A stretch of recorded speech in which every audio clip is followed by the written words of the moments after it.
In big applications, we have a problem that we're rendering lots of information inside rows. And typically on the screen, we will render lots of rows. So it looks like this. You have some grid with products, you are scrolling, and it starts lagging, because the amount of rows is huge and the amount of data inside also. So the main problem is here that you are rendering lots of nodes on the screen. And by the end of this video, you will learn how to optimize that by using Intersection Observer. So here is the project that we have. It is the product list, which looks like a grid, but basically it is built with rows, which essentially means we are rendering lots of rows, and you can just imagine that we are rendering here thousands of rows with different products. And here I have a plain JavaScript application, so we're not making it more difficult by using frameworks. But obviously this approach will work just fine in any front-end framework. And here is our code. We're looping from 0 to rows count, and we're creating rows. So what is rows count? It is 10, we can make here 2000, then it will really lag. Here is the amount of products per row, and basically this function createRow generates for us a row. But as you can see here inside in HTML, we're rendering p with loading, we're not rendering here our products. After this, what we're doing, we're looping through all these created rows, we're getting the row index, and we're rendering products inside every single row. Our render products function simply generates a list of products and inserts them inside in HTML. Now let's try to render here not 10 rows, but 1000 rows. I'm reloading the page and it is not so fast anymore. Why is that? Because the amount of DOM nodes that we must render is much bigger. So essentially we're rendering 1000 rows, then in every single row we're rendering a product, and this style has at least 3 to 5 elements. If we're talking about real project, it can easily be like 50 different DOM nodes with different tooltips, information icons, images, and so on. And the best solution here would be to have some kind of lazy loading. But lazy loading is also not enough, because with lazy loading we will always append new items when we're scrolling to the bottom of the page. This is not a solution, because when you will scroll a lot, your page will still lag.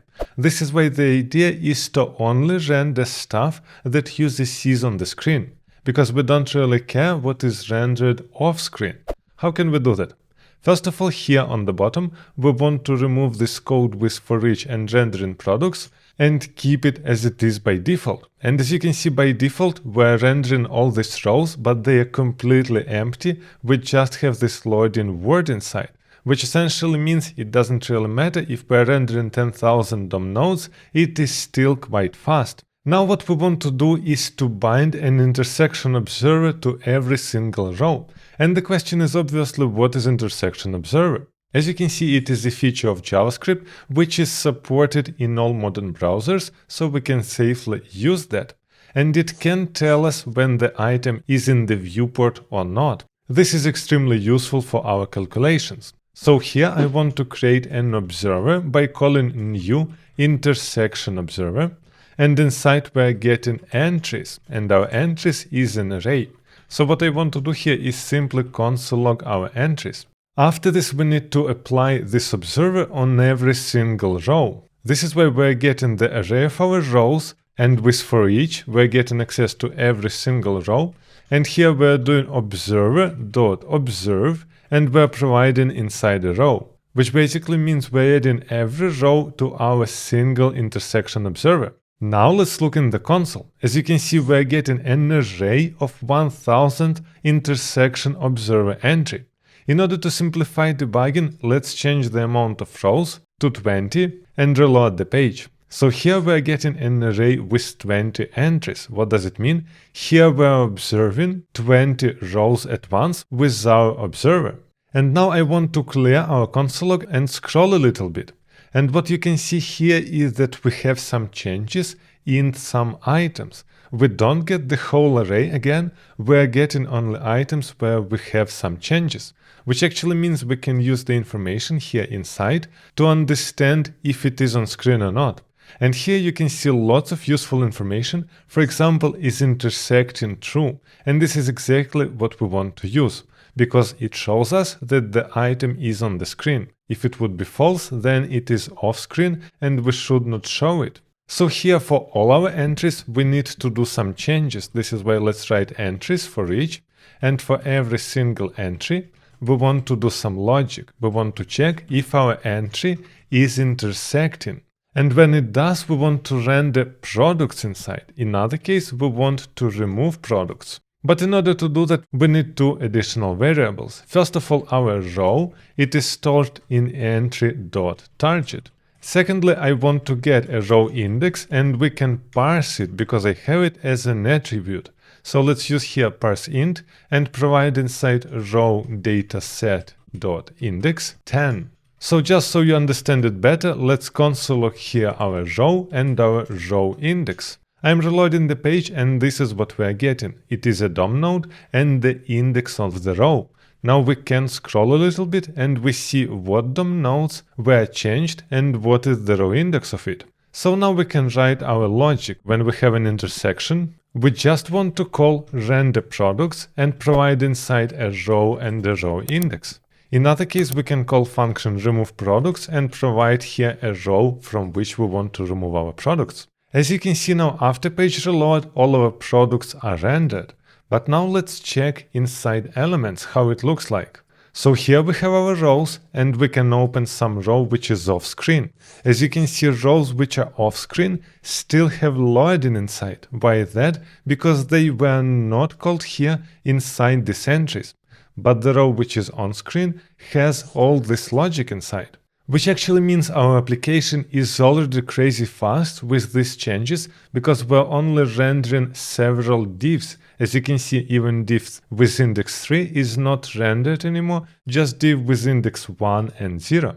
But you can also provide some important configuration to our observer. As a second parameter, we can provide an object and here threshold. So what is threshold? It is either a single number or an array which tells us how much of the element we must see in order for it to be visible. It can be, for example, 1, which means it must be fully visible, or it can be as little as 0.1, so we can just see like 1 pixel of it, and then it is considered in viewport. This is why here we can provide, for example, threshold 0.1, and it means exactly that. Here our index 2 is off screen, we can see loading, but when we start scrolling and if only we see 1 pixel of it, this line is already rendered.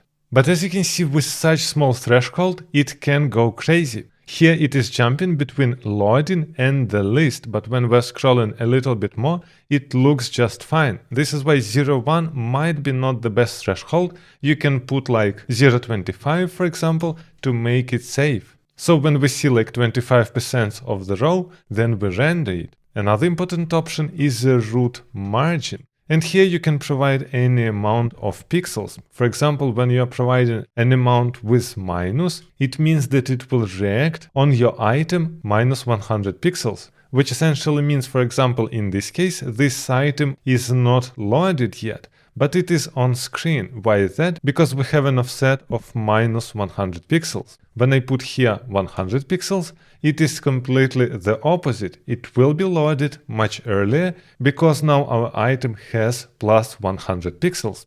And it makes a lot of sense to do something like that if you want to load an item before it hits the border of the screen. Then when you are scrolling really fast, your page has time to render rows when they are still off screen. Then user can't see blank rows and sees only loaded information. And the last option that you want to know is root. And here, for example, you can set a class scrolled container. So when do you need such option? In our case, we don't need that because we're rendering our items directly in the body and we're using the scroller of the page. But when you have some inner container which can be scrollable, then you want to set this container as a root because you are not using the scroller of the page, you are using the scroll inside that specific container. And the last thing that you must remember, especially when you are working with frameworks and routing, is that you need to destroy your intersection observer when you are done. For example, we are jumping to another page, we don't need that anymore. We need to destroy it. This is why here we could write observer.unobserve. and this call will stop observing our changes. As you can see now, these are just normal divs and they will never change. If you are using Angular, you can do that in ng on destroy. With React, you can use useEffect, for example. So Intersection Observer is a really powerful tool to speed up your applications. But if you want to polish your TypeScript knowledge or prepare for TypeScript interview questions, I highly recommend you to download my free PDF at the description of this video to check your knowledge.